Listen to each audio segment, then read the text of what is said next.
السلام علیکم جی تو سامعین، آج ہم آپ کے لیے لے کے ہیں عقلمند بادشاہ کی ایک کہانی۔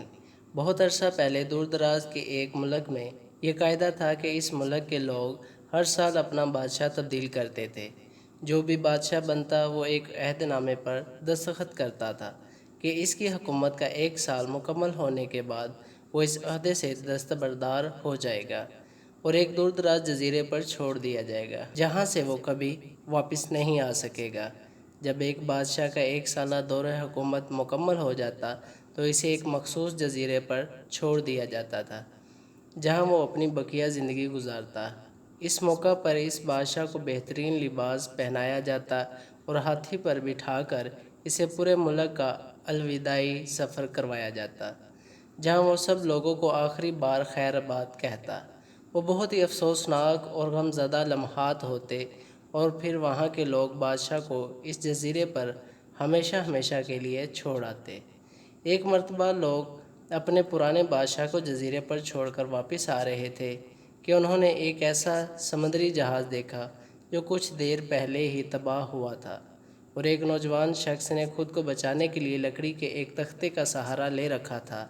چونکہ ان لوگوں کو ایک نئے بادشاہ کی بھی تلاش تھی، لہٰذا انہوں نے اس نوجوان شخص کو اپنی کشتی میں بٹھا لیا اور اپنے ملک لے آئے اور اسے 1 سال کی حکومت کرنے کی درخواست کی۔ پہلے تو نوجوان نہ مانا، لیکن پھر وہ 1 سال کے لیے بادشاہ بننے پر رضامند ہو گیا۔ وہاں کے لوگوں نے اسے اس بادشاہت کے تمام اصول اور طریقے سمجھا دیے اور یہ بھی بتایا کہ 1 سال کے بعد وہ اسے فلاں مخصوص جزیرے پر چھوڑ آئیں گے۔ بادشاہت کے تیسرے دن ہی اس نوجوان بادشاہ نے اپنے وزیر سے کہا، مجھے وہ جگہ دکھائی جائے جہاں گزشتہ تمام بادشاہوں کو چھوڑا گیا تھا۔ بادشاہ کی خواہش کا احترام کرتے ہوئے وہ اسے جزیرہ دکھانے کا اہتمام کرتے رہے۔ وہ جزیرہ مکمل طور پر جنگل تھا اور جنگلی جانوروں سے بھرا ہوا تھا۔ ان جنگلی جانوروں کی آوازیں جزیرے کے باہر تک سنائی دے رہی تھیں۔ بادشاہ جائزہ لینے کے لیے تھوڑا سا جنگل کے اندر گیا اور وہاں اسے اس سے پچھلے تمام بادشاہوں کے ڈھانچے پڑے نظر آئے۔ وہ سمجھ گیا کہ بہت جلد اس کا بھی یہی حال ہوگا اور جنگلی جانور اس کو چیر پھاڑ کر کھا جائیں گے۔ ملک واپس پہنچ کر بادشاہ نے مضبوط و توانا جسم کے 100 مزدور اکٹھے کیے۔ وہ ان سب کو اس جزیرے پر لے گیا اور حکم دیا کہ جنگل کو 1 ماہ میں مکمل طور پر صاف کر دیا جائے، تمام خطرناک جانوروں کو مار دیا جائے اور سب فالتو درخت کاٹ دیے جائیں۔ وہ ہر ماہ جزیرے کا دورہ کرتا اور کام کی نگرانی بھی خود کرتا۔ پہلے مہینے میں ہی تمام خطرناک جانوروں کو مار دیا گیا اور پھر بہت سے درخت بھی کاٹ دیے گئے۔ دوسرے ماہ جزیرہ مکمل طور پر صاف ہو چکا تھا۔ اب بادشاہ نے مزدوروں کو حکم دیا کہ جزیرے پر مختلف مقامات پر خوبصورت باغات لگائے جائیں۔ وہ اپنے ساتھ مختلف صرف پالتو جانوروں مثلاً مرغیاں، گائیں، بھینسیں، بطخیں اور بھیڑیں وغیرہ بھی جزیرے میں منتقل کرتا رہا۔ تیسرے مہینے میں بادشاہ نے اپنے مزدوروں کو حکم دیا کہ ایک بڑی سی بندرگاہ بھی بنائیں۔ گزرتے مہینوں کے ساتھ ساتھ وہ جزیرہ ایک خوبصورت شہر میں بدلتا جا رہا تھا۔ وہ نوجوان بادشاہ بہت سادہ لباس زیب تن کرتا اور اپنی ذات پر بہت کم خرچ کرتا۔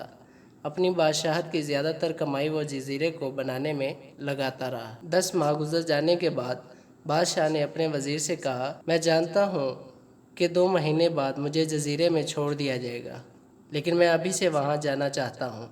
وزیر اور دوسرے وزراء اس بات پر متفق نہیں ہوئے اور بادشاہ سے کہا کہ آپ کو 2 ماہ مزید صبر کرنا ہوگا تاکہ سال مکمل ہو جائے۔ سال پورا ہو جانے کے بعد ہی آپ کو اس جزیرے پر چھوڑا جائے گا۔ بالآخر 2 ماہ مکمل ہو گئے اور بادشاہ کا 1 سال ختم ہو گیا۔ حسب روایت وہاں کے لوگوں نے اپنے بادشاہ کو شاندار لباس پہنایا اور ہاتھی پر بٹھایا تاکہ وہ اپنی رعایا کو خیر آباد کہہ سکے۔ خلاف توقع یہ بادشاہ الوداعی تقریب پر بہت ہی خوش تھا۔ لوگوں نے اس سے پوچھا کہ اس موقع پر تمام گزشتہ بادشاہ تو رو رہے تھے، لیکن آپ ہنس رہے ہیں، آپ کے اس قدر خوش ہونے کی کیا وجہ ہے؟ اس نوجوان بادشاہ نے جواب دیا کہ تم لوگوں نے داناؤں کا وہ قول نہیں سنا کہ جب تم ایک چھوٹے بچے کی صورت میں اس دنیا میں آتے ہو تو تم رو رہے ہوتے ہو اور باقی سب لوگ ہنس رہے ہوتے ہیں۔ ایسی زندگی جیو کہ جب تم مرو تو تم ہنس رہے ہو اور باقی دنیا رو رہی ہو۔ میں نے ایسی ہی زندگی گزاری ہے۔ جس وقت تمام بادشاہ محل کی رنگینیوں میں کھوئے ہوئے تھے تو میں اس وقت اپنے مستقبل کے بارے میں سوچتا تھا اور اس کے لیے لاحہ عمل تیار کرتا تھا۔ میں نے اب اس جزیرے کو ایک ایسی خوبصورت قیامگاہ میں تبدیل کر دیا ہے جہاں اب میں اپنی باقی زندگی نہایت چین اور رام و سکون سے گزار سکوں گا۔ اسی لیے ہمیں چاہیے کہ ہم اپنے مستقبل کے بارے میں بھی سوچتے رہیں۔ شکریہ۔